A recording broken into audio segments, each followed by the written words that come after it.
చూపిస్తాను తీసి తోలి ఎందుకంటే డబ్బా ఇటు వచ్చింది. ఇప్పుడు దీన్ని తీస్తే ఒక వైర్ వచ్చింది, ఛార్జింగ్ వైరు పెట్టుకునే దానికి. నెక్స్ట్ ఇది రిమోట్, దీంట్లో ఇంకొక ఫీచర్ ఉంది, అది చెప్తాను మళ్ళీ. ఇది వచ్చేసి పోలీసు చిన్న ఆర్సీ కార్డు. ఇప్పుడు దీనైతే ఆన్ చేద్దాం. ఇక్కడైతే ఆన్ బటన్ ఉంటుంది. దీనికైతే బ్యాటరీ వేయాలి లోపల, దీంట్లో అయితే సెల్స్ వేయాలి. ఇక్కడైతే చూపిస్తాను.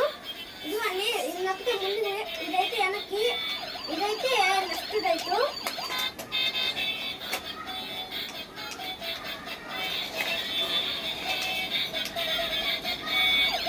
ఇవన్నీ ఫీచర్ అన్ని ఇట్లా తిప్పితే ఒకటి పోతుంది.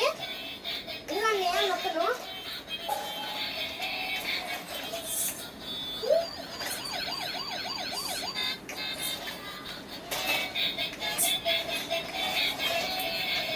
ఓకే ఫ్రెండ్స్, ఇదైతే నా ఆర్సీ కార్డ్.